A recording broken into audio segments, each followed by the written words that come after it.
I want to be seen.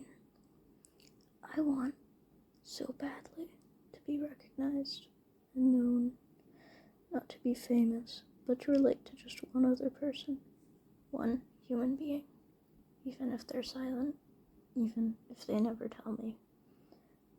The hope that someone finds themselves in me is what's making me reach out. To me, the need to be seen is something I think every person feels at some point in their lives. For something as small as feeling more tired than usual, to something as big as a deep trauma, or a lifelong identity that you've never been able to express. The need to be seen is a deep, innate part of the human experience.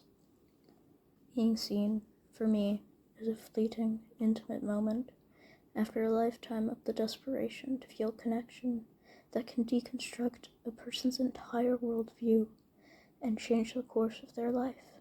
Being seen is when someone opens you up and looks into the deepest cracks and crevices of your soul, your being, your unfiltered essence.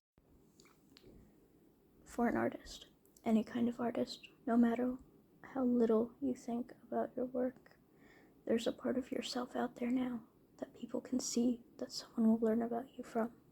When people comment on it, when they validate you, understand you, misunderstand you, you're being viewed.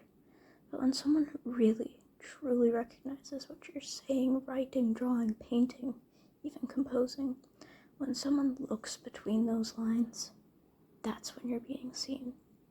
But when they look too close without your asking, don't you panic? Imagine this. You're waiting for lunch at a cozy restaurant. Maybe you have a habit. You're bored, your phone's dead. There's only a few other people around, so you start bouncing your leg, biting your nails. Waits about 10 minutes, but someone keeps staring at you. Your order's announced, and as you walk to pick it up, they stopped you. They start bombarding you with, are you nervous? Did something happen to you? Did you get dumped? Questions and questions and questions. That moment where your body is read like a book you didn't write, something you didn't want to publish, that's the fear of perception. Really, it's the fear of mistranslation. I know what I'm like, but what if someone sees me so fundamentally different from how I view myself, even after I've exposed my deepest self to them? What if the image that they carry of me is sharper, uglier, louder than I've ever intended?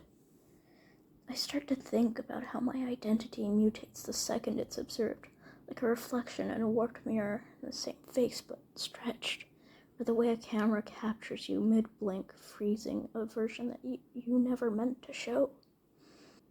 And it's not just people anymore. Algorithms watch too. They study what I pause on, what I scroll past, what I delete before posting. They build a version of me that's eerily close but not quite. A collage of every choice I didn't even realize I made. So before anyone can interpret me, I preemptively edit. I practice smiles for hours, make sure I know what tone to use, what muscles to move, how much I should squint my eyes. Being perceived is so different from being seen. Being perceived is to have your soul violently rummaged through and discarded until the intruder finds something that proves their preconceived notion of you, no matter how vague the connection. Being seen is to be gently flicked through like a novel with every part of you thoroughly acknowledged and understood by your reader.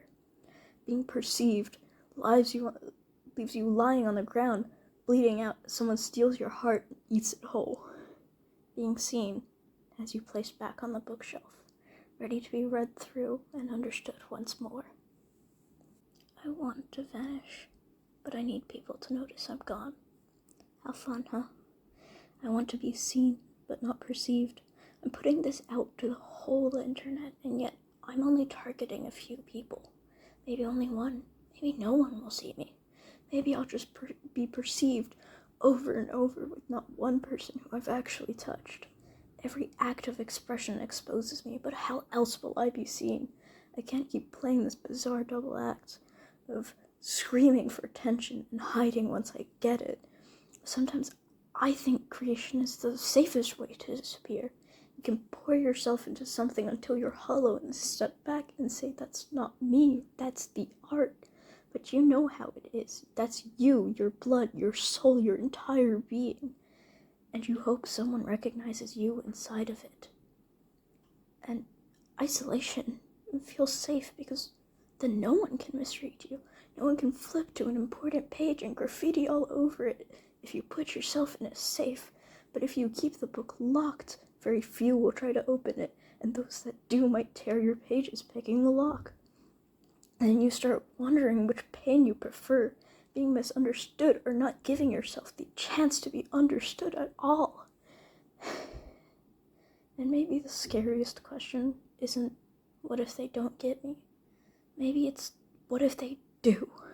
What if someone sees me so clearly that I can't hide behind my own illusions anymore?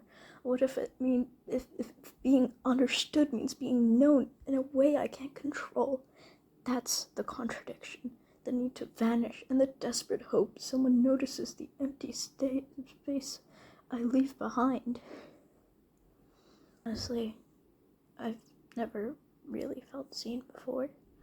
That's why I'm doing this. My entire life has felt like it's been painted in a dull gray and beige, not even with the drama of black and white.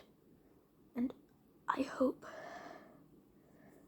so desperately that being seen is different. I hope it's bright and colorful. I hope it's splattered with too many neons for my eyes to handle. I hope it comes in pinks and blues and reds and greens and yellows and purples and everything in between and outside of that.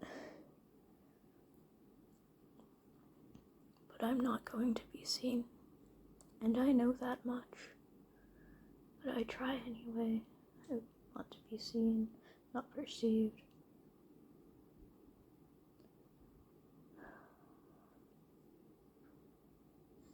I feel like I'm making the same point over and over again, but what else can I do?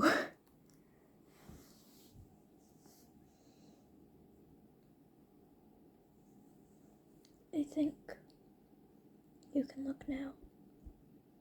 I'm leaving. I'm not here anymore.